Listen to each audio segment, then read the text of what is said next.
Hello and welcome to episode 2 of the Wildly Strong podcast. If you're new here, welcome. My name is Jennifer Lee. This is a brand new podcast, and to get a bit of a background about what I'll be covering and about myself and the coaching business, feel free to check out the first episode as I cover a bit of my story and how we got here and what this podcast is going to be about. But for now, let's carry on with the topic of this week's episode, which is it really emotional eating, or are you just not eating enough? So my reasoning for this episode right off the bat is it's just a very common conversation amongst women. I see it a lot online, especially on Instagram, where women will often blame their emotions for their eating and essentially use this as a blanket answer for all eating dysfunction. But after coaching hundreds of women, I could assure you that emotional eating is probably about 20 to 25% of your issue when it comes to food.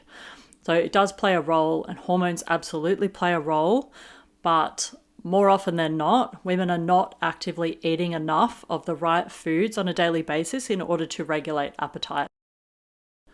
So women in general will actively restrict calories. This is almost like a rite of passage for us. It's just what we do from a very young age. We're exposed to beautiful, thin, perfect bodies, like often not really real bodies. Often we're not getting the whole story, especially when it comes to Instagram and influencers and this kind of culture. You're not fully understanding exactly what this person has done to achieve that body.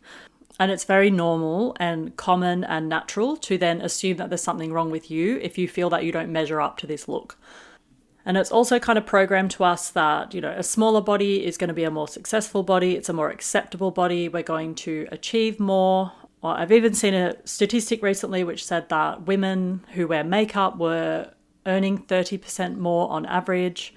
And, even 20 years ago when I was looking at getting promoted in a gym I used to work at in the Hyatt Hotel, they actually stated their reason for not promoting me was that I didn't wear enough makeup and I didn't look the part. So women are very aware that the way that we look is going to impact the trajectory of our life. It's drilled into us from a young age. But for the most part, women are not naturally lean. It's a body type. It's not a common body type, especially for women over the age of 21 or especially 25. Once you're fully in the thick of adulthood, you are not supposed to have a lean body. We're just not built that way.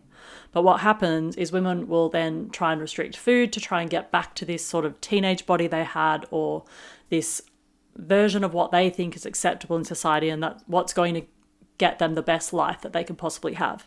And I was absolutely a victim to this my whole life. That's why I'm here today talking about this. So when it comes to food, women will often skip breakfast, or they'll eat scraps. They'll just eat the leftover parts of their kids' breakfast because they're trying not to eat, but then there's food there, so they end up nibbling on it, or they'll start the day with a coffee or a muffin or just something they can grab quickly on the way to work. They follow trending workouts without really knowing if it's good for them, just because, the girl selling the workout on Instagram has the certain body that feels acceptable. So we'll just follow whatever they're doing and hope for the best. Women very often restrict carbs. We're very vulnerable to fad diets. If you just speak to your, any woman who was born in the 70s or the 60s, and they did all sorts of starvation diets. It's insane. So then what often happens when you don't get enough food, and we'll get to why this impacts you so much in a little bit, but behaviorally, it causes us to binge later in the day. So either you've got too much going on and you're expected to perform at a high level, and you get to the afternoon, so you start eating chips or lollies or the chocolates that are spread out on the work table, or you make it till you get home, and then you just start binging on stuff in the cupboard while you're making dinner, or you start binging on things after dinner. Then you go into a shame spiral. So it's like, I was trying not to eat. Now I've eaten way too much. I'm bad. Why can't I control myself? Why can't I eat better? Why can't I be skinny? It's like this endless shame spiral where it doesn't feel good. So we blame our emotions, go to bed and say, I'll start again Monday. But you start again Monday with the exact same approach that failed in the first place. So a lot of women live on this hamster wheel. So where this becomes a problem is the fact that food is essential for your survival. So if you don't get enough, your body is going to upregulate all kinds of hormonal signals in the body to force you to eat. And certain nutrients are only ever found in your diet. So half of the amino acids or proteins that we require to function for cellular turnover, to build muscle, to build tissue, are actually required from our diet. And many fats are required from our diet too. So our body doesn't make all of its energy by itself. It can either get the energy from food that you eat, or it can break down tissue in order to get fuel that way. So because your body can't do this without food, then it is actually essential for you to eat. And before you say to yourself that you eat too much, like, oh no, I already eat way too much, because of your dysregulated eating or the way that you binge on the weekends or anything like that, just know that junk food is not an essential nutrient. So carbs are not an essential nutrient. And 9 times out of 10, women are overwhelmed by how much food they can eat every day and how much they should eat. So it's not likely that you are eating too much on a daily basis. So physiologically, what happens when you don't eat is that your blood sugar will drop, so it'll get really low, which can cause cravings. Your cortisol, which is your stress hormone, can spike, and when that spikes, it causes cravings. Put you into a state of what we call hyperarousal when we're talking about nervous system states. When cortisol is really high, which makes you really frantic and anxious, and then often the only way to calm that down or dampen that is to eat a large amount of food. So binge, essentially. And your body really wants those proteins or amino acids, and it wants those healthy fats. So you'll graze. Your body is not... Our bodies in this day and age, like when you consider the way that we live, it's not that smart in the sense that if it's lacking aminos or fats, it'll say you must eat a piece of wild-caught salmon, or you must go get some grass-fed beef, or I need some krill oil. Like, your body won't do that. It'll just say eat, eat, eat. So what are you going to do? You're going to grab the most easy, hyper palatable, whatever it is that you can just grab quickly, because that your body is driving you to eat. And so that is what you will do. And then when you look into those foods, and this is for another podcast altogether, they are engineered so that you won't stop eating them. So your body just doesn't have this awareness of what is good, what is not so good. It'll just drive you to eat. And additionally, on top of that, when you're in survival mode, your prefrontal cortex, a part of your brain, goes offline. And this is the part of your brain that supports rational thinking. So it leaves you completely vulnerable and impulsive. And in this state, literally everything feels emotional because you're so reactive and you're not able to slow down and you're not able to ground and be in your body and really ask yourself what's going on or really hold what's going on.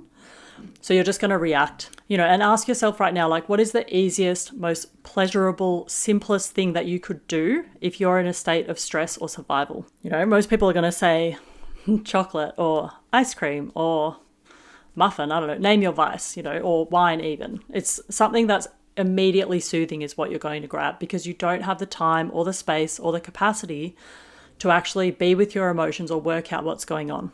And also ask yourself, if you've identified that all of your eating is emotional and it's completely out of your control or that your emotions are out of control, then I would ask you, if you know that, and this is a fact, then what are you actually going to do about it? Because emotions are signals. They actually help you navigate life. So if you're feeling sadness or anxiety or fear or shame or whatever, name the feeling. If you're feeling something like that, like, what are you actually doing with that emotion? Because if you can learn to be with these feelings and hold space for these feelings, then what actually can come out of that is more capacity, less reactivity, and then you won't actually need the food in order to soothe yourself. And I'm not saying that all emotional eating is bad, because it's absolutely not. And, maybe you're starting to work out just by listening to this that it's actually a genius survival strategy. It's completely normal. It's natural. We all do it. I used to be a huge binge eater. Like, I absolutely do not judge. But it is important to understand, like, if I don't eat enough, then I'm most likely going to overeat. That's a natural reaction of the body. It's actually a healthy reaction of the body, because imagine if you deliberately didn't eat and then you just never got the urge to eat, your body's not going to be in a healthy state if you go 6 months without overeating at any point, because your body's trying to get those calories in order to get through the day. And it's trying to get those calories in order to fuel your daily activity so that you can succeed in life, so that you can survive a long, healthy life, because you can't actually do this without fuel. So yeah, that's probably all I really wanted to cover for today. It's just knowing that, saying that it's emotional, it doesn't have to be the end point. It's actually the beginning. So if you can identify that it's emotional, then great. What are you doing in order to build a relationship with yourself, or become more embodied, or build the capacity or the time or the space in your life to actually work out what are those emotions? What are they telling me? Or to come up with other strategies. And the only reason why I'm suggesting you're coming up with other strategies is because women don't want to be binge eating. I've never met a woman who says, I love binge eating. They're always trying to transform this into something healthier and something that makes them happy. And then one more thing I just want to add is that often the eating, because I'll have a client who will say, I tried to take space when I felt like eating chocolate to see what I was feeling, and I didn't feel anything. So also noting that often the survival strategy or the self-soothing strategy is so efficient that you'll actually be eating before you consciously feel anything at all. So it's also an escape mechanism. It's a way of escaping emotions and escaping uncomfortable feelings. And whilst I would never recommend that you just stop doing it altogether, because your feelings do need an outlet and you do need some way of regulating them. And like I said, it is a really intelligent strategy. It's more about just creating the environment or the conditions in order to try and overcome it, and just not hiding behind, it's my emotional eating. So understand that there's a lot that's in your control. Like, you can eat more. It doesn't have to be a perfect meal plan. It doesn't have to be a weight loss plan. It doesn't have to be anything perfect. Like, I'll give you some tips in a minute, but you don't need to overthink it. You just want to intentionally eat good food every day as much as you can. And you would notice that a lot of this eating, the emotional eating, is going to subside. And then if you do have a blowout, you'll actually have a much clearer understanding of why. Like, the things that my clients would say before I work with them, for example, would be, like, they have no idea why they're doing it. They don't know why it's happening. They just think it's their emotions, or they'll say it's their hormones or perimenopause or their cycle, or, whatever. They'll just say whatever makes sense at the time. But after eating more food, like the amount of food that they need in order to get through the day, they'll start reporting things like, I know where I went off track. I wasn't prepared. Or I know where I went off track. My husband's been away and the kids without him were a lot. Or they'll say, I know why I went off track. My child broke his leg and we're in the hospital all weekend. And so I just grabbed what was convenient. So it actually creates this sort of space where you can look at the real reasons why you're doing it, or get clarity around why you're doing it. So to summarize, before I move on to just a couple of steps that you can use to get started on eating more and seeing if it helps you, is to clarify that not all eating is emotional. Not all eating is hormonal. Most irregular eating is a survival strategy, and a very well-developed one.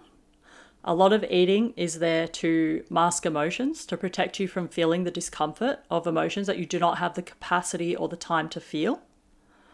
And these are all very natural things. But by actively eating more, you're basically turning the dial down on the survival signals by taking care of the physiological aspect of this. And this isn't an abstract concept. I've seen it hundreds of times with so many women. I've seen so many women work through this. So you absolutely can when you're ready to. So before I go for today, we'll just quickly talk about what you can actually do about this. And the first thing is to eat intentionally. So starting the day with a wholesome breakfast, at least 400 calories, not the smallest thing that you can find, actually having at least 400 calories, and trying to include protein. So eggs, whey protein, meat if you can stomach it in the morning. You can even get high protein granolas now. Like, I have one, I think it's about 20 grams or about 16 grams of protein per serve. And then that plus a small tub of YoPro yogurt. It's over 300 calories. It's over 30 grams of protein. It's very simple. And the second thing is, if you can wait an hour or two for the coffee, or have it after breakfast, then that's ideal because you're not spiking your cortisol the second that you wake up. Like your body has a natural rhythm where it will slowly become more alert throughout the day. And generally, if say you wake up at 6, the best time for coffee is probably about 8:39. But a lot of people will have it first and then start rushing around and then, maybe have a nibble for breakfast at like 7:30 and then they go to work and eat like a muffin or a croissant or something. And, you're kind of setting yourself up for failure because now you're full of sugar, your cortisol's through the roof and you've had a coffee. So it's not the best state to be in early in the morning when you're wanting to regulate your eating. And the third one is to not diet unless it's an intentional process and you've got something tailored to you, because dieting is not something you want to take lightly. It's not something that you just throw yourself on and then fall off or do by cutting out food groups or anything like that. Like just understanding that dieting is an intentional process. You want to spend as little time in a dieting phase as you can to get the most result possible. And most dieting is done by eating as much food as you can get away with whilst you also lose weight. So it's not an app, it's not a 12-week challenge, it's nothing like that. It's intentionally eating a certain amount of food under the right conditions to create the conditions for weight loss without setting your body off into survival mode or without creating more dysregulated eating. So stop dieting unless you've got a really healthy plan in place for that. The fourth thing you could try is to track. So I know a lot of people say that tracking is disordered eating or tracking is not helpful or tracking is triggering. But if you can just think of it as an educational thing, so you're like, I'm just trying to get an idea of how much protein I'm eating or how many calories I'm eating. I'm just trying to see if I'm fueling myself correctly. It's not to judge how much is in each item, and it's not something you have to do forever. It's just something that you would do to make sure you're getting enough food and enough protein to get through your day and to not trigger off these survival responses.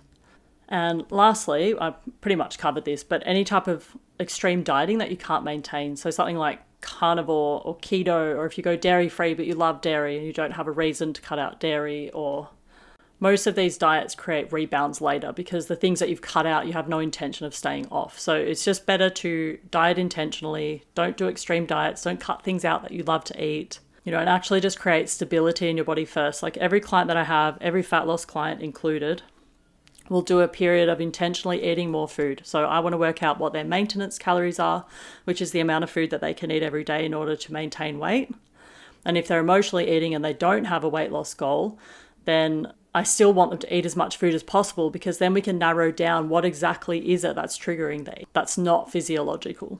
Otherwise, it's just too much noise. If there's no nourishment in the system, you're going to overeat. It's just part of the body's design and it's doing it to help you out. So your body doesn't care if you want to look like an Instagram model. It just cares if you have the right amount of fat and the right amount of nutrients in your system to get through every day. So yeah, I'll leave that there for today. Thank you for listening. If you made it this far, it's great to have you here. I will see you next week. Bye-bye.